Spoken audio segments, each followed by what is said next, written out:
Hi, this is the Wise Philanthropy Channel, a project of the Institute for Wise Philanthropy. This is Richard Marker. I want to start today with an anecdote. It goes back to the year 2002. At the time, I had just finished my term as the CEO of a very prominent foundation that was connected to an internationally known corporation that closed in 2002, and so the foundation closed. At the time, having come out of from such a prominent position, headhunters all over the place were very anxious to talk to me about my interest in positions that they were trying to fill. Some of them were interesting, but not for me. Some of them were not interesting at all. There was one headhunter who wouldn't take no for an answer. And this is what I want to tell you about to begin with. He called and he called and called. And no matter how many times I said no, he persisted. Now, it is true that on a pure resume basis, I might have been appropriate for such a position. But if you looked at my background, you looked at my interests, you looked at my set of skills, it in no way was compatible with me, and nor was it anything that I had the slightest interest in doing. Finally, I said to him, look, I don't know why you keep calling me, but I know someone who'd be perfect for this position. And I gave him the name of someone I knew very well. And he said, oh, yes, we know his name, but we were looking for somebody younger. So I said, well, why did you keep calling me then, since we're exactly the same age? And he said to me, oh, we thought you were younger. Now, leave aside the legality issues, although bizarre as it may be that this headhunter would even say such a thing, and leave aside the fact that it was flattering to be sure that he thought that I was younger than the age 57, which I was at the time. But it was my first introduction to overt ageism. There's always been ageism, but usually it's more hidden or subtle. But this was about as overt as you could have. Now, just as a parenthetic conclusion to that part of the story, they never contacted the person I recommended. They hired somebody much younger who lasted less than 2 years.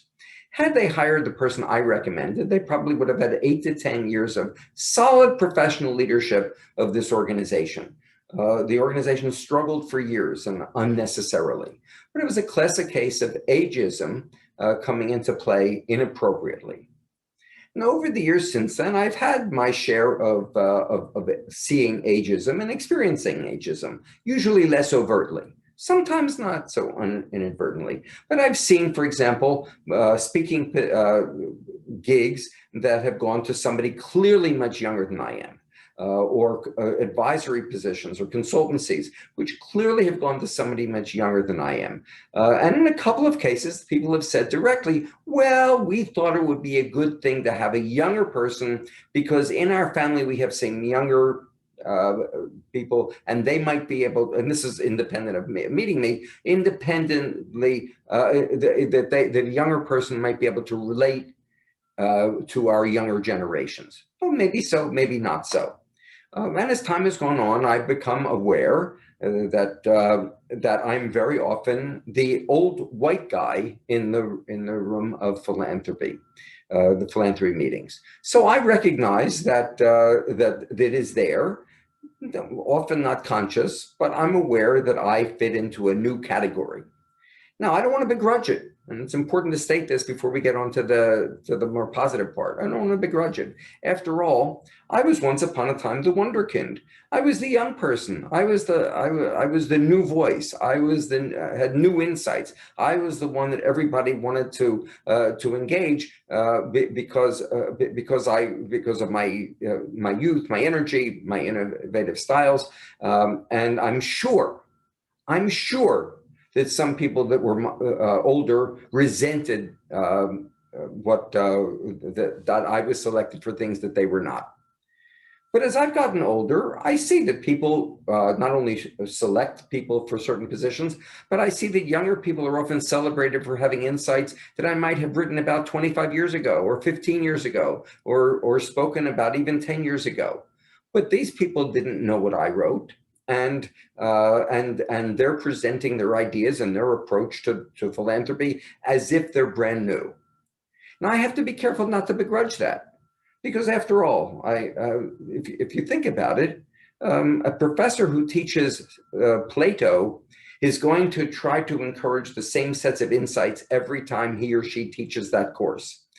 So that, and if you somehow say to a student in a course on Plato, oh my goodness, that doesn't count because somebody said the same thing 5 years ago, it's a silly way to be an educator. Part of being an educator and part of being in our field is to encourage people to have insights again, even if for them they're brand new. So I'm going to say that that's the case, and we have to work very hard as we get older to encourage those kinds of seemingly new insights, even if we recognize that we may have said the same thing a long time ago. That's just the nature of things.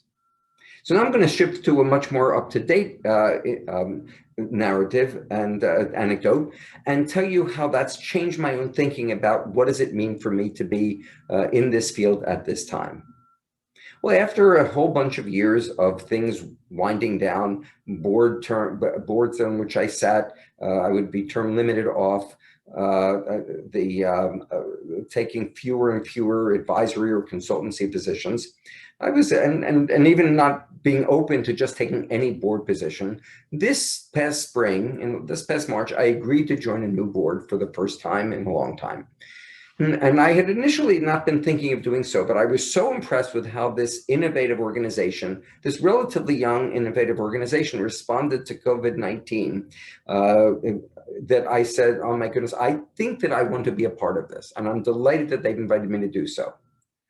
The story that's relevant to this discussion, though, is that it was only a few months later when they turned to me and said to me, would I be an officer? Even though I had only been on the board for 4 months at that time.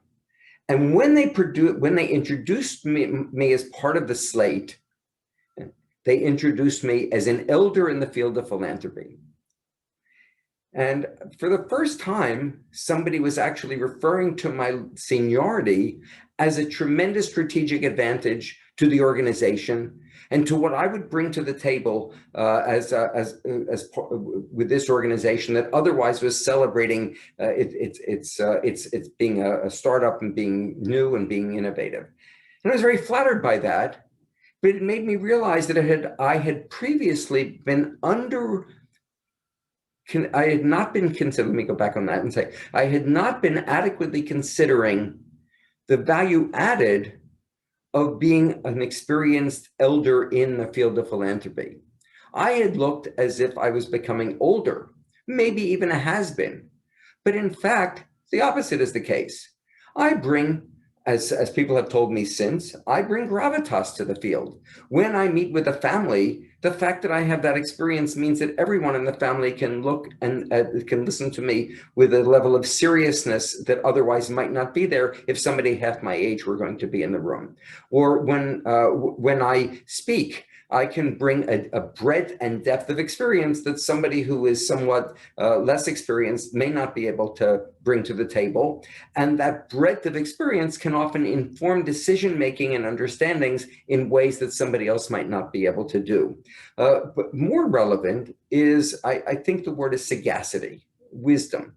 There's a way in which when you are a thoughtful elder, you can bring a level of wisdom built on that long experience, built on that breadth, built on the kinds of things that you have seen in the world that gives you a tremendous advantage in being in that room or at that table or in that setting or in front of that audience at that time.